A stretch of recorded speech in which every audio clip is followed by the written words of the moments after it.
Manila Broadcasting Company. Sa balita, komentaryo, isyu, serbisyo publiko. Aksyon Radio! Sa Bacolod, Aksyon Radio! Aksyon Radio!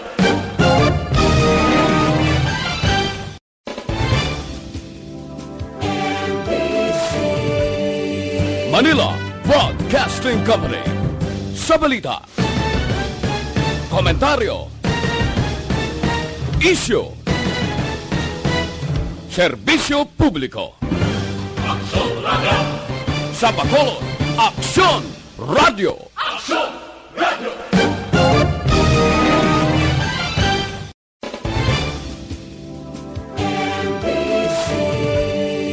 Manila Broadcasting Company. Sa balita, komentaryo, isyu, serbisyo publiko. Aksyon Radio! Sa Bacolod, Aksyon Radio! Aksyon Radio!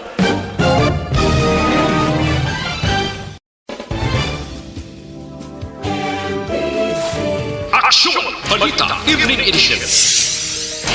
Magadulong sa inyo sang mga nagapanguna ng balita lokal, national, international, sports, kag entertainment. Aksyon!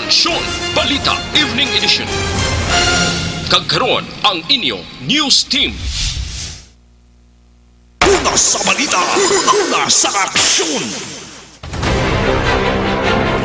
Mayong gabi Metro Bacolod, mayong gabi bugos nga Western Visayas. Welcome sa papangalagad sa Aksyon Balita Evening Edition. Karon nga adlaw Sabado, Marso 28, tuig 2020. Makitaan kag mabatian man live sa official Facebook page sa Aksyon Radio Bacolod sa www.aksyonradiobacolod.com.ph.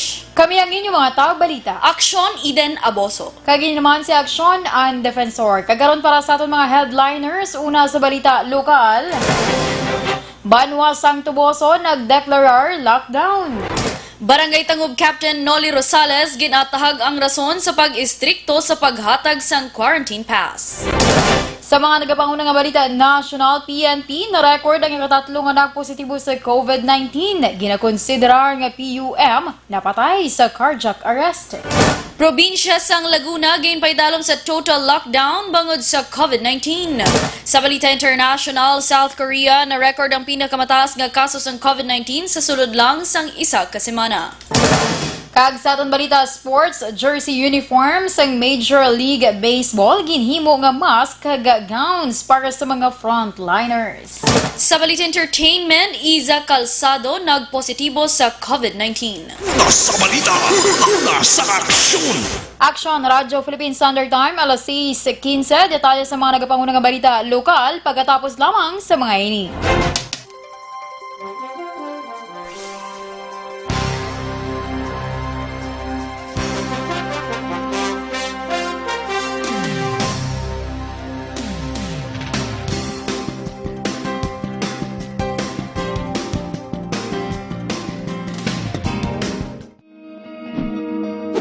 Labanan ng banta ng COVID-19 sa ating bansa, mahalaga ang kooperasyon ng bawat isa. Ang pananatili sa loob ng bahay ay isa sa pinakasimple pero pinaka-epektibong paraan para hindi kumalat ang virus. Kunwari, ikaw ang tuldok na ito. Malusog ka at malakas. Lumabas ka ng bahay. Ang hindi mo alam, may nakasalamuha ka ng may COVID-19. Tandaan, mahirap malaman kung sino ang may virus, pero madali itong maipasa sa iba. Pwedeng naipasa na pala niya ang virus sa iyo nung umubo siya o bumahin. O baka naman ay nahawa na dahil humawa kayo sa parehong bagay na kontaminado. Ngayon ay mayroon ka na rin COVID-19. Isa ka ng carrier na makakahawa sa iba. Dahil maaaring ilang araw pa bago lumitaw ang sintomas na ubo, sipon, hirap sa paghinga at lagnat. Pwede ring wala kang nararamdamang sintomas, ngunit nakakahawa ka pa rin. Pag-uwi mo sa bahay, maaari mong mahawahan ang iyong pamilya. Kasama na rito ang lolo at lola mo o ang mga magulang mo na may edad. Sila ang may pinakamahina na depensa laban sa virus. Ang mga may sakit sa puso, diabetes, high blood, at iba pang pre-existing conditions at mga matamis, mahina ang panlaban sa COVID-19. Kapag na-infect ang taong mahina ang immune system, posibleng magkaroon siya ng malalang karamdaman at kailanganing dalhin sa ospital. Sa patuloy na paglabas ng bahay at pagpunta sa pampublikong lugar, tinatayang maaari kang makahawa ng 3 pang tao at sila makakahawa ng mas marami pang iba. 20% ng mga nahawa ay maaaring maospital at dadami ng dadami ito habang mas kumakalat pa ang virus. Bukod sa dumaraming COVID-19 patients, marami pang ibang may sakit ang nasa mga pagamutan. Ang mga pasyenteng malubhang-malubha na ang karamdaman, hindi na maaasikaso. Wala ring lugar para sa mga pasyenteng may ibang karamdaman. Kaya nating iwasan ang patuloy na pagkalat ng COVID-19 kung iisipin natin ang kapakanan ng iba. Kailangan nating isipin at kumilos na parang bitbit na natin ang virus para hindi ito kumalat pa sa iba. Sundin ang social distancing. At hanggat maaari, manatili sa loob ng bahay. Kung talagang kinakailangang lumabas, panatilihin ang 1 metrong layo sa ibang tao. Maging malinis din sa katawan at sa kapaligiran. Parating maghugas ng kamay gamit ang sabon at tubig. At i-disinfect ang mga bagay na madalas hinahawakan. Ang mahalaga, mapabagal natin ang pagkalat ng COVID-19 para mas kakaunti ang mga kailangang magpa-ospital at mabawasan ang mga Pilipinong magkakasakit. Magiging epektibo lamang ito kung mananatili tayo sa bahay. Sundin ang social distancing. Isang maliit na sakripisyo para sa buhay ng kapwa nating Pilipino. Tulong-tulong tayo. Let's beat COVID-19.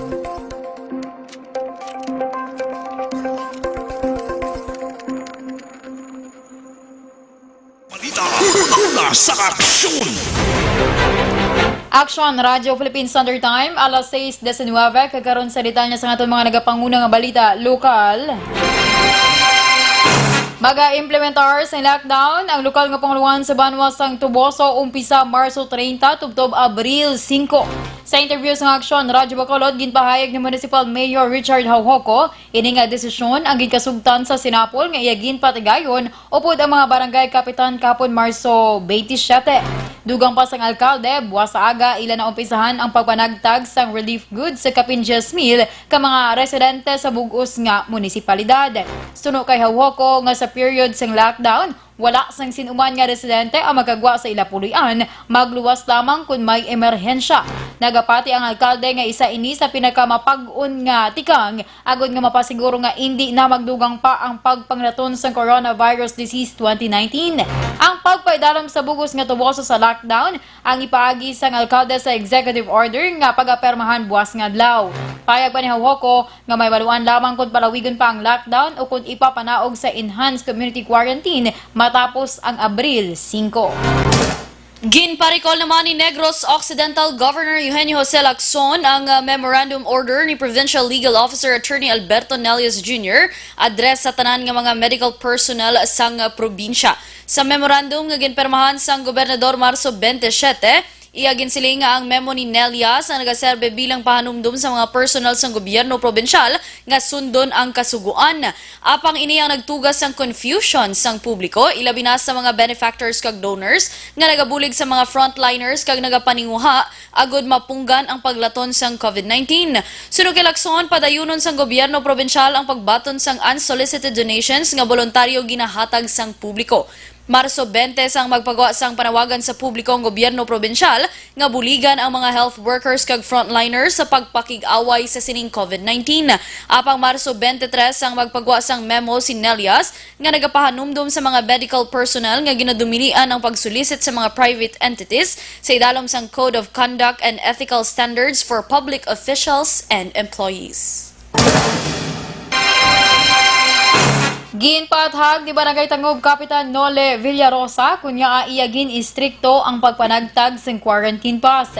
Suno kay Villarosa, una niya nga gin-require ang government ID agud masiguro nga husto nga persona ang magabaton sa quarantine pass apang sang ulihigin desisyonan sini nga ipaagi sa mga purok president ang pagpanagtag sa pagpati nga mas kilala nila ang pumuluyo.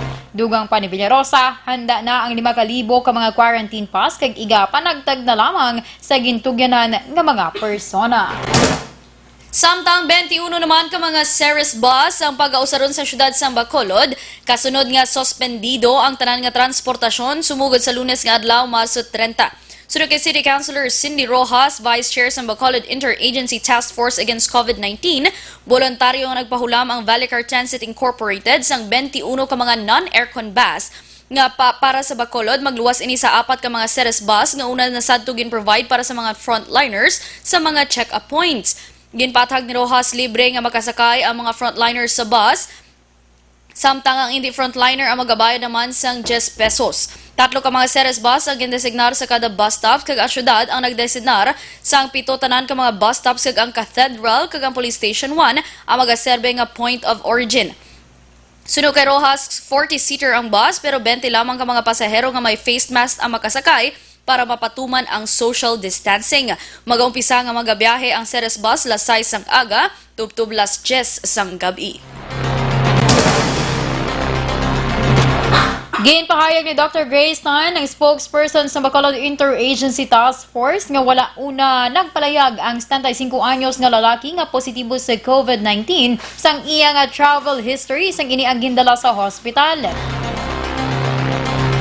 Ang 75 anyos nga COVID-19 patient nga mayara sang travel history sa Manila ang isa sa 3 ka mga bag-o nga kaso sang COVID-19 nga na-record sa syudad sa Bacolod. Suno kay Tan, ini ang magaserbe nga wake-up call sa mga nagapakonsulta nga ipalayag ang ilang nga travel history para makapreparar man ang mga health workers. Samtang nagpagwa sang statement ang Bacolod Adventist Medical Center nga nagakompirmar nga yara sa ila hospital ay naka-isolate nga 40 anyos nga lalaki nga nagpositibo sa masakit. Nagpasiguro naman ang hospital nga ila nasunod ang isolation kag containment guidelines. Umpisa nga gindala sa hospital ang pasyente. Nagpangabay man ang hospital sa pangamuyo para sa mga medical team nga nagatatak sa pasyente. Sa katapusan nga balita lokal, liwat ginpahanumdum ni Bacolod City Director Police Colonel Henry Binyas ang mga frontliners ang nagakandak sang check-up operation sa mga border nga maghalong. Sunod kay Binyas, hindi lang COVID-19 ang bantayan, kundi pati man ang mga persona nga may dala sang illegal nga kontrabando. Hindi malikuan kung kaisa may nagakatabo nga hindi mo mapaktan, kaangay sang natabo sa Barangay Minuan, Banwa sang Morsya. Parugyan ni Binyas sa barangay official, kinahanglanon ang koordinasyon sang kapulisan antes magpatigayon sang check-up operation. Una sa balita, una sa aksyon. Aksyon, Radyo Philippine Standard Time, alas 6:24. Detalye sa mga nagapaunang balita nasyonal pagkatapos lamang sa mga ini. Ikalat ang totoo, mga dapat alam mo na sa COVID-19. Mga benepisyo ng paghuhugas ng kamay. Ang paghuhugas ng kamay o hand washing ay isang gawaing pangkalusugan at isang mahusay na paraan upang makaiwas sa mga impeksyon o sakit na dulot ng mga mikrobyo gaya ng mga bakterya o virus. Tunay nga na ang paghuhugas ng kamay ay isang mabisang panlaban sa mga sakit gaya ng pagtatae o diarrhea, ubot-sipon, trangkaso at iba pa. I-viral, i-share, ikalat ang totoo. Hatid ng MBC Manila Broadcasting Company, stations DZRH, Aksyon Radio, Love Radio, Yes the Best, Radyo Natin at Easy Rock. Ikalat ang totoo, mga dapat alam mo na sa COVID-19. Ang mga hakbang upang maprotektahan ang sarili laban sa COVID-19.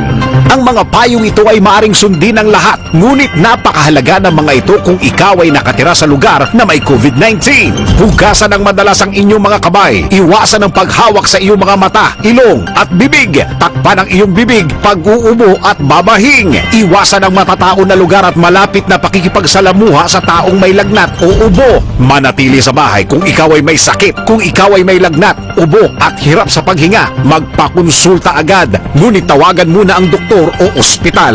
Kumuha ng impormasyon sa mapagkakatiwalaang otoridad.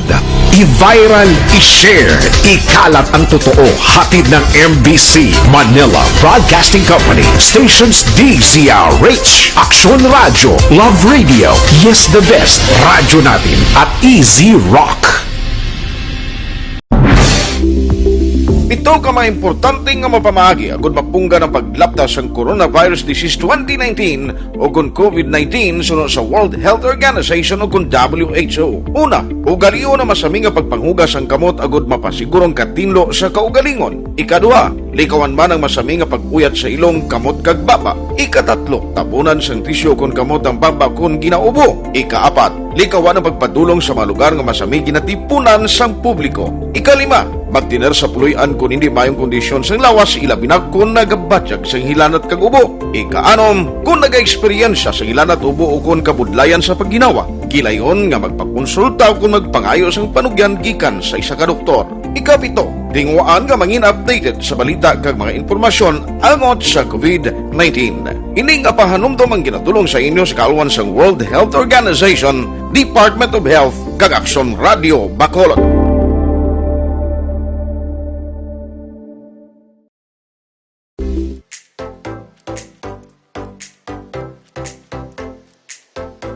Mga ka-aksyon, madamos ang naglaylay na pamaagi at protektahan ang imong kaugalingon batok sa Novel Coronavirus 2018 o ng COVID-19. Isa sa mga pinaka-importante ang regular, safe, and effective hand hygiene gamit ang habon kag tubig o ng alcohol-based hand rub. Yan ang proseso sa paghugas ng gamot na rekomendado sa World Health Organization.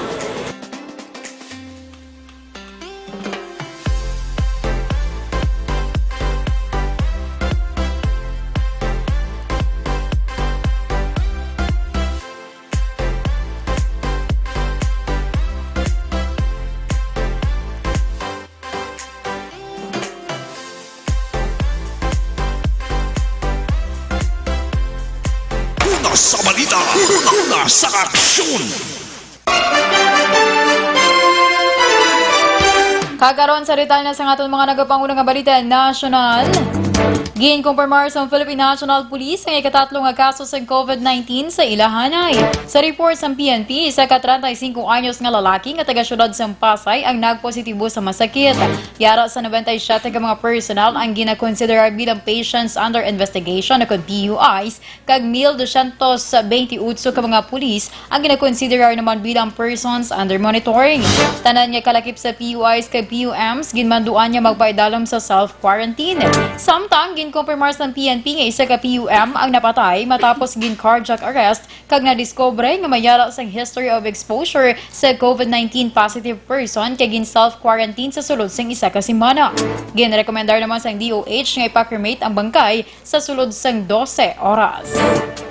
Ginpasaka naman sa Philippine National Police ang kaso kriminal ang alkalde sa Novelata, Cavite, kag iban pa nga personalidad angot sa pagpalaptas ang peke nga reports kag post sa social media, may kang tanan sa kaso sang COVID-19 sa syudad sang Cavite.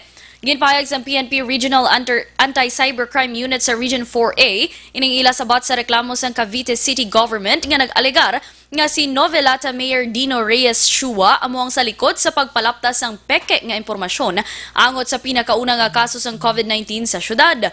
Una diri sa ka-Facebook post o kon Facebook account nga may ngalan nga Maggie Bernal ang nagpost sang litrato angot sa mga ginaligar patients under investigation sa syudad kag gin-share ang wala na beripika nga post nga ang COVID-19 positive patient ang napatay sa Cavite Medical Center.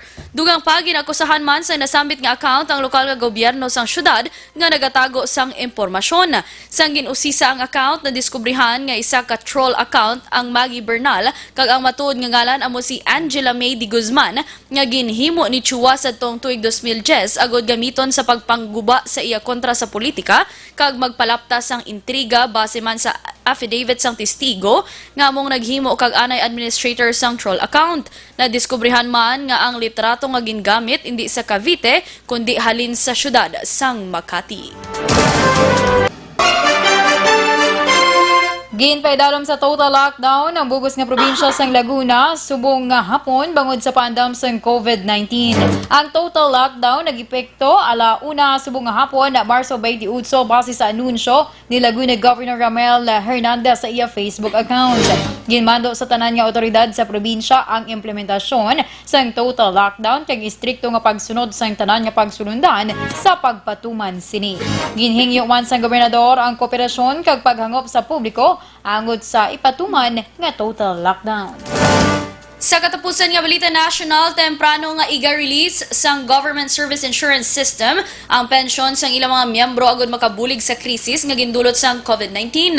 Ginpahayag ni GSIS President kag General Manager Rolando Makasaet nga sa Abril 1, lasay sang aga, ihulog nila sa ATM ang pensyon kag mahimo makuha sa Abril 2. Mula labot sa pag-release ng pensyon, ang GSIS ang magatanayag naman sa isa ka bulan nga grace period para sa pagbayad sa mga premiums, remittances kag loans kag natalana nga sa Mayo 10 pa ang payment schedule.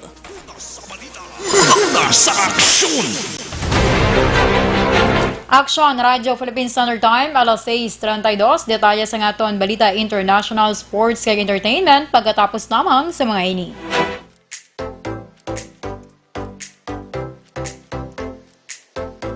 Mga ka-aksyon, madamo sa naglaylay na pamaagi at protektahan ang imong kaugalingon batok sa novel coronavirus 2018 o ng COVID-19. Isa sa mga pinaka-importante ang regular, safe, and effective hand hygiene gamit ang habon kag tubig o ng alcohol-based hand rub. Yan ang proseso sa paghugas ng gamot na rekomendado sa World Health Organization.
Kami ang makaksyon ni mo ng WHO Safe Hand Challenge agad maging handa sa coronavirus 2019. Padayon mga kaaksyon!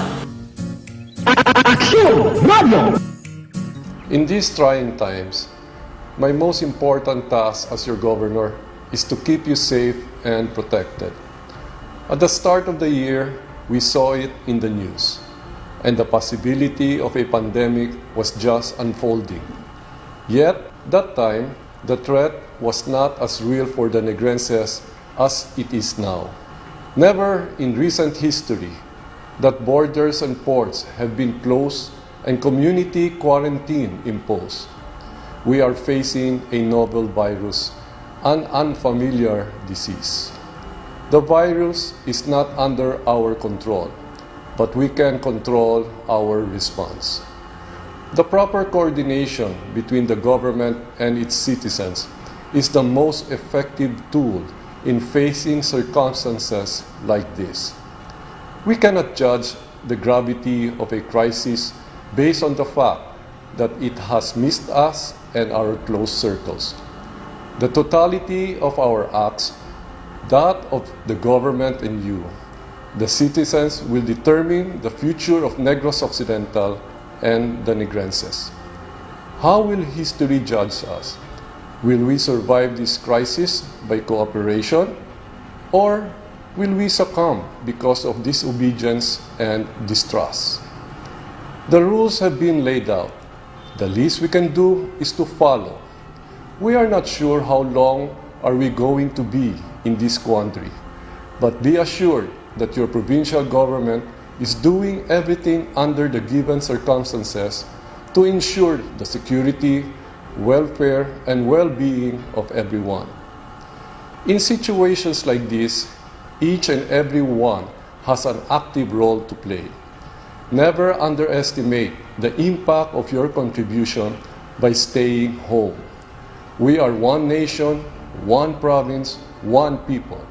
This is your Governor Bong Lacson asking all of you to stay home, practice social distancing, and exercise proper hygiene.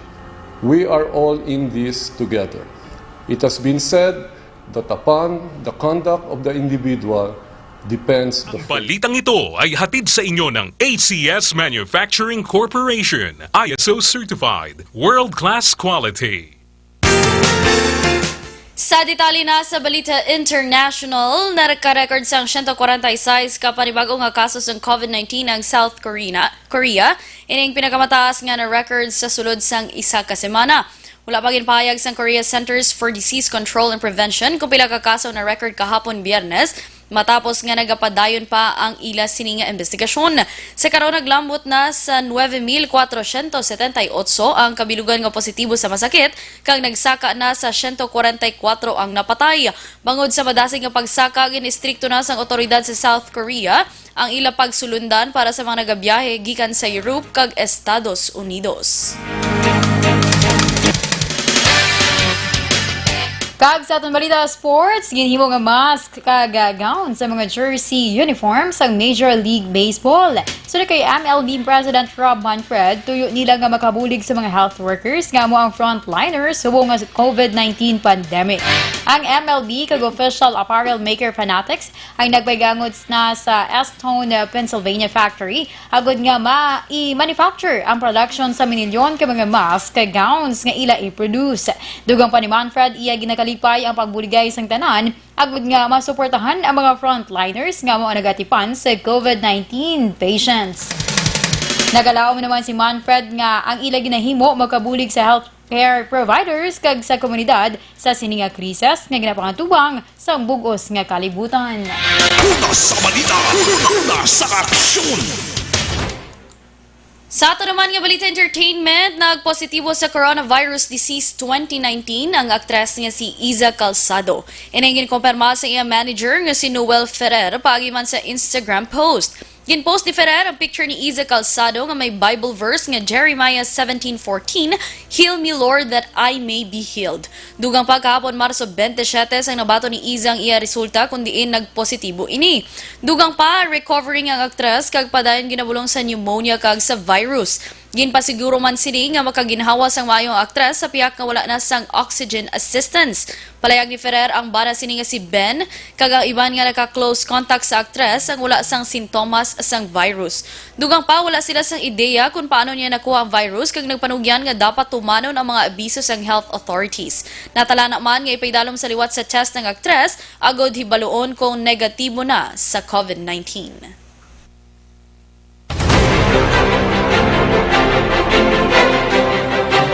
Aksyon, Radyo Philippine Standard Time, alas 6:40. Kaginyogin pamatihan ang kapugusan nga detalye sa aton mga balita diri lamang sa Aksyon Balita Evening Edition karon nga adlaw Sabado, Marso 28, tuig 2020. Sa liwat kami ang inyong mga tagbalita. Aksyon Eden Aboso. Kaginyo naman si Aksyon and Defensor. Una sa balita, una sa Aksyon, Sa Bacolod Aksyon Radio.